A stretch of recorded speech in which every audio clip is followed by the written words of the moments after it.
Hey folks, this is Kalani. The second boss of the new Sanctum of Domination raid became available for testing. This one is the Eye of the JAILER. We finally get to punch that pesky eyeball in the eyeball, I suppose, for all of the trouble it's caused in our more adventures. Let's have a look at all of his abilities and how the fight is shaping up so far.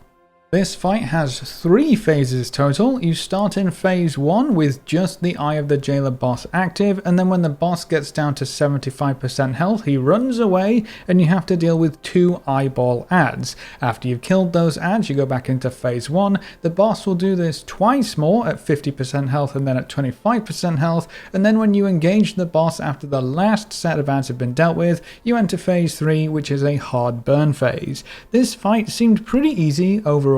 There aren't too many abilities to deal with at the same time, they don't really come quickly enough to make you panic, and there aren't any particularly bad overlaps from the raid testing that we did on Heroic, but I guess this is only the second boss of the raid, so maybe it's supposed to be a bit easier. During phase 1 you'll have to deal with Deathlink. This deals a bunch of damage to the current tank with aggro and then chains that damage to the rest of your raid. To reduce your overall raid damage, your tank with aggro should use a damage mitigation cooldown, so the initial damage is reduced and therefore the chained damage is also reduced. The eyes floating around the boss will also randomly use Eyebolt. This is just random raid damage, so as long as your healers are not asleep at the wheel, it shouldn't be too hard to deal with. The boss will also use Soul Shatter. This sends out several large white swirlies that deal a lot of damage and split your soul into 3 if you get hit. Each shard of your shattered soul deals damage to you, slows your movement speed, and reduces your damage and healing done until you run over all 3 little ghosts of yourself. Thankfully, the swirls are super easy to avoid, so you're going to want to dodge these whenever you can. When the boss gets to 100 energy, he will cast Annihilating Glare. He faces towards one end of the platform, then channels a huge beam in a straight line and rotates to sweep the entire encounter area. To avoid this, you need to run to the opposite side of where the boss initially faces, run over to this little pile of chains, use the extra action button, and zip across to the other side of the platform. As long as you make it to the chains in time, this ability is super easy to deal with.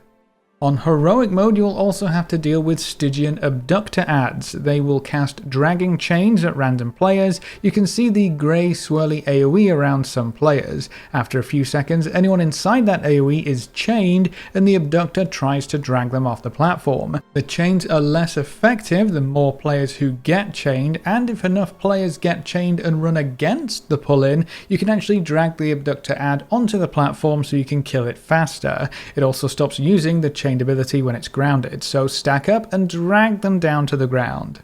While grounded, these adds will start using Assailing Lance, which deals a bunch of damage and damage over time to the tanks, so make sure you kill them quickly.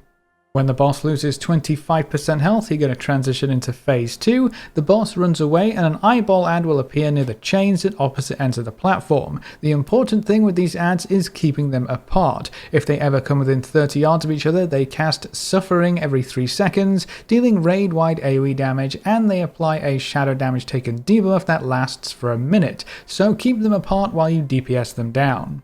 You're going to want to kill them around the same time too, because a dead add also casts Suffering every 8 seconds, dealing the same raid-wide damage and applying the same nasty debuff, so as long as you kill them at around the same time you won't have to worry about that.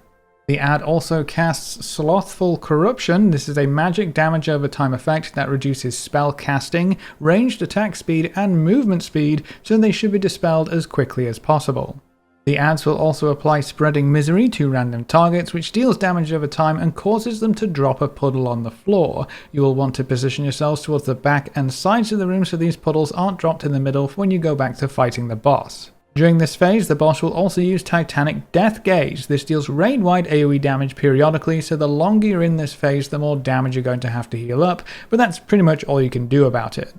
The boss also uses Desolation Beam. This targets a random player with a large AoE circle that deals damage after a short delay. If anyone else is in the circle, the ability will chain to them, so you just have to spread out with this ability. After you've killed both eyeball adds, the boss comes back to the platform and you go back into phase 1.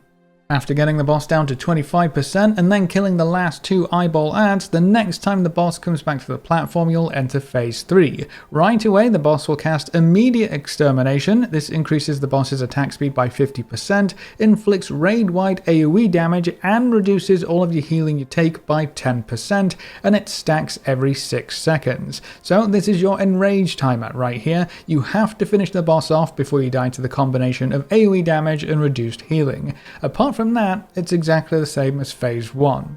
Honestly, this fight didn't have too much going on until we get to that very last phase, and then it's just full burn from there. But that's our first look at the Eye of the Jailer boss encounter in the 9.1 Sanctum of Domination raid. What do you think from what you've seen so far? How happy will you be when this eye finally dies? Leave all your thoughts in the comment section below. A big thank you to all of our supporters over on Patreon and to everyone who's subscribed on Twitch. You can see their names floating by on screen. If you want to see more videos like this, make sure to subscribe and ring that notification bell so you never miss another video. Thanks for watching, folks. Good luck and have fun, and as always, I'll see you next time.